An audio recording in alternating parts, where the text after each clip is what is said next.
ನಮ್ಮ ತುಮಕೂರಲ್ಲಿ ನಮ್ಮ ರಾಜಣ್ಣವರು 75ರ ಹುಟ್ಟಿ ನಾವು ಹುಟ್ಟಿದಪ್ಪ ಅನ್ನೋ ಮೊದಲೇ ಆಚರಿಸಬೇಕಾಗಿತ್ತು. ಇಂಥ ಇರೋದ್ರಿಂದ ಸ್ವಲ್ಪ ತಡೆ ಇತ್ತು. ಅದಕ್ಕೆ ಇವತ್ತು 21ನೇ ತಾರೀಕು ಒಂದು ಉತ್ಸವ ಥರ ಒಂದು ಹಬ್ಬದ ಥರ ವಾತಾವರಣ ರಾಜಣ್ಣವ್ರಿಗೆ ನಾವು ನಮ್ಮ ಕರ್ನಾಟಕದ ಜನ ಏನು ತುಮಕೂರು ಜನ ಅಂತ ಕರ್ನಾಟಕದಲ್ಲಿ ಅಕ್ಕಪಕ್ಕ ಎಲ್ಲರೂ ಕರ್ನಾಟಕದಲ್ಲಿ 224 ಕ್ಷೇತ್ರದಲ್ಲೂ ಅವ್ರಿಗೆ 224 ಕ್ಷೇತ್ರದ ಜನನೂ ಅವ್ರಿಗೆ ಪ್ರೀತಿ ಮಾಡೋ ಇಟ್ಕೊಂಡಿರೋ ಒಂದು ಜೀವಿ ಅಂದರೆ ನಮ್ಮ ರಾಜಣ್ಣ.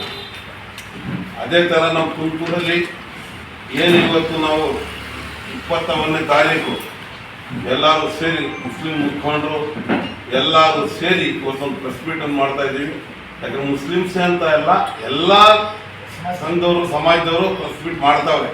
ಯಾಕಂದರೆ ನಮ್ಮ ರಾಜಣ್ಣವರು ಒಂದು ಜಾತಿಗೆ ಸೀಮಿತ ಅಲ್ಲ, ಎಲ್ಲ ಜಾತಿಯಲ್ಲಿ ತಗೊಂಡವರು ಇವತ್ತು ನಮ್ಮ ಕರ್ನಾಟಕದಲ್ಲಿ ಒಂದು ರಾಜಕಾರಣ ಮಾಡ್ಕೊಂಡು ಬಂದಿದ್ದಾರೆ.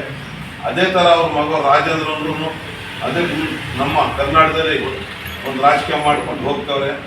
ಅವ್ರಿಗೂ ಮತ್ತೆ ಈ 21ನೇ ತಾರೀಕು ಏನು ಈ ಕಾರ್ಯಕ್ರಮ ಐತೆ ಅದೆಲ್ಲರೂ ಸೇರಿ ನಾವು ನಮ್ಮ ತುಮಕೂರು ಡಿಸ್ಟಿಕ್ ಜನ ಎಲ್ಲ ಸೇರಿ ಜನದ ಸಂಖ್ಯೆಯಲ್ಲಿ ಅಮ್ಮಮ್ಮ ಅಂದ್ರೂ ಒಂದು 2 ಲಕ್ಷ ಜನ ಸೇರಿ ನಾವು ಇವತ್ತು ಅವರೊಂದು ಕಾರ್ಯಕ್ರಮ ನಾವು ಮಾಡಬೇಕಾಗುತ್ತೆ.